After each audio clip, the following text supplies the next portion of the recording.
Halo, Halo. kembali lagi di Ruang Ngobrol. Heeh. Kali ini kita Kita akan membahas bahas Atom Boy. Pluto. Nah, Pluto ini mau ada seriesnya di Netflix. Netflix. Karena itulah kita bahas. Nah, ini Betul. gerbang kita bahas ke serialnya Naoki Urasawa ya. Yes. Masih ada Monster, Masih ada 20th Monster, Century 20th Century Boy, Boy, sama ya itu doang. itu aja ya? Nah, Ya, Monster mau terbit ulang. Oke. Yang terbit di Indonesia ya. Ya, Sebenarnya ada Master Keaton juga. Oh iya, sama iya. ada Master kita. yang baru Asadora. Master Keaton ini. Master Keaton ini Asadora. Tapi dua-duanya tidak terbit di Indonesia. Jadi kita prioritasin yang Master kita dulu. ya dulu terbit nggak tamat, Mas. Iya, nggak tamat ya? Cuma 10 volume. Dari Oke. 18 volume cuma 10 volume. Astaga. Nah, Oke. Pluto ini sejujurnya kita ngebahas karena memang mau ada serialnya di Netflix Mau ya. ada suplemennya. Bukan. Mau ada. Nah, Iya. bagus atau enggak itu nanti urusan belakangan. Yes. Yang jelas emang komiknya ini banyak yang salah satu komik Naoki Urasawa yang underrated. Tidak Oke. banyak dibicarakan. Oke. Karena emang ceritanya gitu doang. Dan memang segmented, Riz. Iya. Iya kan? Nah, kenapa kok gitu doang? Kenapa kok anu? Karena Mas Bagas lagi sakit ya, makanya lagi apa batuk. Gantian sih kita ya. Iya. Karena Pluto ini, Mas, ini adalah remake dari salah satu arc. Salah satu arc Astro Boy. Astro Boy itu ini Astro Boy. Komiknya buku 13. Ya, volume 13 dari Paling akhir ya? Enggak, paling akhir 18, Mas. 18 ya? Ini komiknya. Ini komiknya Kebetulan nih, aku tumpukannya. Kebetulan aku punya komiknya. Ini dulu aku beli pas aku masih kecil, teman-teman. Ini terbit di Indonesianya itu tahun 93. Nah, aku enggak ya. juga. Ini aku beli dapatnya belakangan ya. Jadi aku dulu dari volume satunya ngikutin ini. Dulu aku enggak, Mas. Dulu kan apa? Judulnya Atom Boy dulu. Volume awal Atom Boy. Atom Boy, habis itu diubah jadi Astro Boy. Oke. Nah, Astro Boy itu termasuk salah satu komik yang mengubah dunia komik ya. Betul. Dia tuh komik karyanya Osamu Tezuka. Di mana Osamunya sendiri adalah dewa manga. Ya, julukannya adalah dewa manga. Yang hampir semua komikus Jepang itu memuja beliau memuja beliau. Komiknya banyak. Komiknya emang, tapi kalau dibaca ulang sekarang emang terkesan childish ya, karena ini kan komik tahun 65. Ini 65 ditulisnya. Nih, ditulis Pluto apa kok Pluto? Ya, arc-nya untuk Pluto ini judulnya adalah robot terbesar di bumi, the world's greatest robot. Kalau Pluto di sini tuh tagline-nya tuh the greatest robot on earth. Nah, sebenarnya judul yang aslinya tuh bukan terbesar bukan ini. Terhebat. Karena emang ceritanya itu adalah sebenarnya yang di Astro itu ceritanya adalah sesimpel ini ada robot namanya Pluto yang dia tuh mau mengalahkan robot-robot terkuat di bumi. Iya, supaya dia menyandang predikat robot terkuat. Shallow banget ceritanya, ceritanya itu simpel banget. Nah, ujung-ujungnya kan kemudian Atom yang akan mengalahkannya dengan otot juga. Jadi Atom bisa mengalahkannya ketika dengan upgrade dari 100.000 tenaga kuda menjadi 1 juta tenaga kuda. Kan otot ya. Gitu kok. Nah, tapi kan untuk tahun 1965 memang penyelesaian yang terpikirkan ya seperti ini yang membuat pembaca suka. Dan ini anak-anak, Mas. Iya, ini core-nya untuk anak-anak, teman-teman. Jadi aksi. Jadi Astro Boy, Atom Boy itu kan emang komik untuk anak-anak. Betul. Nah, kalau kita bicara komik beliau lainnya ya banyak yang nggak anak-anak. Masalahnya adalah yang bikin bagus adalah bagaimana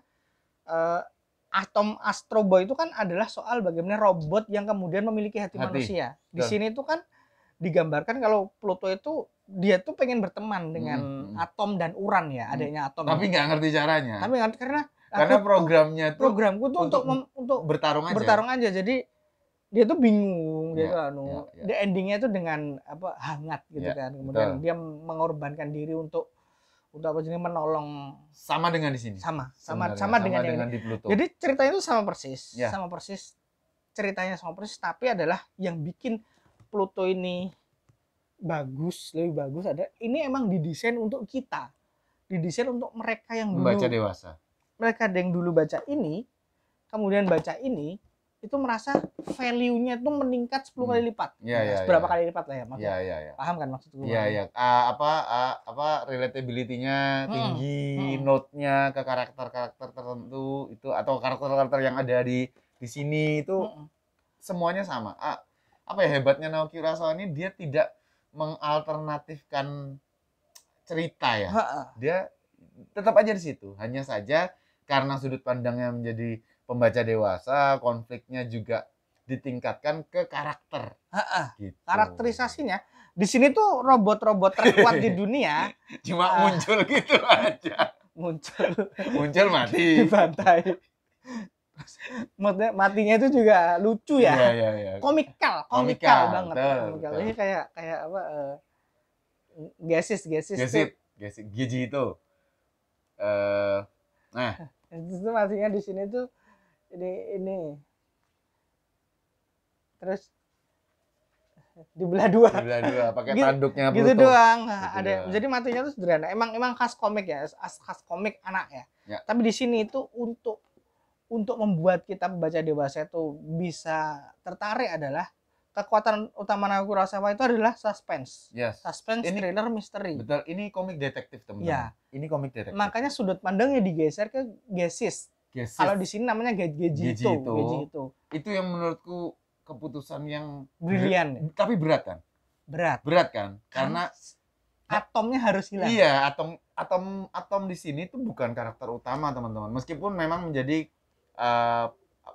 konklusinya dari atom gitu, tapi karakter dari awal karakter atau narator utamanya itu adalah Gesit, di mana dia adalah robot polisi Interpol dari Jerman gitu. Nah, sama Gesit di sini juga seperti itu sama, tapi munculnya dikasih teh pulang dari rumah atom langsung mati. Aduh, gitu. Jadi menarik banget. Gesit itu berjuang selayaknya detektif teman-teman, membuka kasus, melihat pembunuhan, dan yang dibunuh si Pluto kan nggak hanya robot ya, kalau di sini ada orang-orang juga kan collateral damage seperti itu. Tapi menarik sekali sudut pandangnya Naoki Urasawa menyingkap satu tabir demi tabir lainnya tuh jenius banget lah. Jadi tanpa membaca ini kita itu akan dapat suspense-nya. Dapat suspense-nya di Pluto. Bagaimana whodunit ya? Siapa Pluto?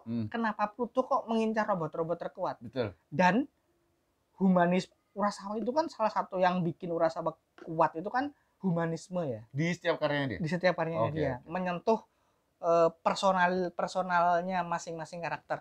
Di sini tuh setiap robot punya kepribadian yang membuat mereka tidak seperti robot. Yang itu adalah core ceritanya Astro Boy dari 1 sampai selesai. Betul. Bagaimana robot itu berevolusi menjadi bukan menjadi manusia, tapi robot itu juga pada akhirnya bisa loh berlaku seperti manusia. Bisa punya keinginan sendiri, bisa punya. Betul, karena ini sebetulnya temanya di sini mungkin pada tahun itu Osamu Tezuka belum sampai mengejawantahkan tentang core yang dari ceritakan tadi ya, tapi di sini jelas terlihat jelas juga bahwa Naoki Urasawa itu tema besarnya adalah sebenarnya kebersamaan dari keberagaman kan. Ini kita temukan di X-Men, kita temukan di Kamen Rider Black Sun gitu. Jadi manusia banyak yang membenci robot juga cukup banyak yang nggak suka sama manusia. Ini tema klasik sebenarnya. Tapi di antara semua itu banyak juga manusia dan robot yang berjuang untuk robot dan manusia tuh bareng kok. Gitu. Nah, ini kerasa banget di sini. Enak banget. Dan bentuk para robot. Nah, kalau volume terakhir ya, volume 8 aja sampai coba bukain halaman terakhir ya, Mas. Bentuknya tuh gini loh. Bentuk robotnya tuh kalau ini tuh yang orang yang dianu. Ini kan ikonnya. Nah, Diana tuh kan bentuknya kan lebih robotik ya. Lebih robotik semua ya. Kalau di sini tuh adegannya sama teman-teman. Udah agak manusia. Ini adegan akhirnya adegan akhir. Minus epilog, kalau di sini ada epilognya. Nah, terus kemudian ada mesin-mesin dan ada robot-robot di Pluto ini yang mampu mendeteksi sesama robot. Ada yang bahkan tidak mampu. Saking profesor penciptanya tuh hebat sekali. Yaitu prosesor Tenma. Di sini namanya Tenba. Di terjemahannya di sini yang lama ya yang terjemahan Gramedia tahun segitu agak-agak zaman dulu. gimana. Oke, jadi Profesor Tenma tuh sangat jenius dan banyak profesor hebat lainnya. Jadi 8 robot hebat di sini tuh bisa menjadi sedemikian unik, sedemikian hebat juga karena penciptanya. Penciptanya hebat. Gitu. Dan achievement-nya pada dunia. Ada yang betul. Emang pahlawan perang. Iya, di sini disimbolkan sebagai analoginya adalah 8 robot terhebat yang ada di Pluto ini adalah robot-robot yang mampu meresolusikan konflik. Mungkin kalau di dunia nyata itu perang dunia kedua. Ya, mungkin. Karena skalanya gede banget di sini. Gitu. Jadi kayak kalau Genesis itu kan jasanya untuk menyelesaikan banyak kasus. Betul. Atom itu kan karena emang dia yang paling revolusioner. Betul. Terus kemudian tenaganya kuat banget Atom di sini. Brando itu kan karena dia pegulat ya, yang kemudian dicintai banyak orang. Betul, anak-anaknya banyak juga. Papillon itu kan mantan Epsilon. Oh, Papillon. Kamu nonton King of Gears. Iya, Epsilon itu kan mantan apa? Mantan perang juga yang tapi dia mengasihi anak-anak, punya panti asuhan. Dan itu di sini juga ada. Jadi memang sama. Gila, aku good job banget lah buat Naoki Urasawa yang bisa menerjemahkan 1 volume Astro Boy menjadi 8 volume Pluto dengan cerita yang apa ya? Apa istilahnya? Cerita yang lebih manusiawi. Iya, manusiawi sih. Kita ngomongin robot tapi ceritanya manusiawi. Betul. Belum lagi kalau kita bicara mekanik, Riz, yang dikasih Urasawa di sini bahwa pakai ini memori. Jadi robot itu kan punya memori semua, memori chip teman-teman. Nah, kalau ini diinstal ke robot lain kan robot lain tuh bisa punya perasaan dari robot yang udah mati segala macam. Itu bagus banget gimana Atom tuh kemudian dapat insight banyak dari suatu karakter gitu tuh. Wah, menyenangkan sekali sih.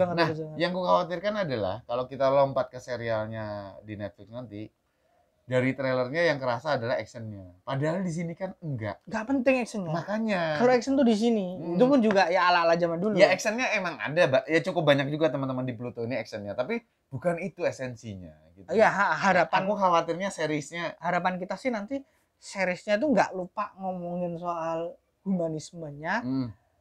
Alih-alih ngobrolin soal actionnya. Ya. Karena kan emang tagline-nya kan the world's greatest robot ya. Jadi pasti aksinya akan banyak. Cuman moga-moga mereka nggak lupa kalau ini tuh Pluto ini bukan komik aksi. Pluto ini komik detektif dan komik tentang kemanusiaan. Kalau kalian pernah nonton film Hollywood I, Robot, itu mirip. Jadi Will Smith mengungkap sebuah kasus di mana pada akhirnya ternyata penonton dikasih tahu bahwa Will Smith itu juga robot gitu. Nah, robot yang sedang diselidiki adalah robot yang pengen menguasai dunia karena udah muak dengan manusia. Nah, di sini si Gesit itu kayak gitu. Jadi menarik banget sih. Di sini. Sorry Kak, satu lagi waktu itu kita pernah bahas juga Spriggan. Jadi full action kan. Tapi kan itu materialnya memang dari komik tahun 80-an atau 90-an awal. Jadi nggak apa-apa. Nah, tapi yang emang full aksi full aksi juga gitu. Nah, tapi kalau di sini aku berharapnya sih jangan full actionnya sih. Nanti kalau udah tayang mungkin kita nonton terus kita akan bandingkan ya seberapa faithful sih adaptasinya dengan ini ya. Iya. Jadi dari tadi bilang Pluto underrated, menurutku kalian harus cari sih. Komiknya agak susah dicari ya. Tapi ya baca gimana pun caranya. Ini aku termasuk beruntung sih masih bisa dapat ya. Ya. Edisinya ada lagi kan, Riz, habis ini yang hitam itu? Enggak. Kayaknya ada deh. Enggak. Aku waktu itu cari di internet kelihatannya ada covernya hitam. Bacakan itu malah. Oke. Gitu. Kalau mau cari yang Fish Media juga ada sih. Iya. Kalau yang Indonesia tuh ya cuman 1 edisi doang. Ini ya. Oke. Ya itu sih. Oke, itu aja. Tentang Pluto, worth banget buat dibaca, bagus banget. Nanti kita kalau waktunya ada, nanti kita akan review juga Monster sama Century Boy ya. Century Boy. Kalau waktunya ada. Yes. Bacanya kan effort. Mas Bagas belum baca. Aku belum baca soalnya. Ya. Itu banyak dia. soalnya. Thank you teman-teman. Thank you. Jangan lupa subscribe, like, comment, dan share supaya ruang ngobrol ini bisa lebih berkembang. Siapa tahu nanti ada editing yang nggak tahu kita nanti ada editingnya tuh nggak di sini. Oke. Thank you. Thank you. Bye.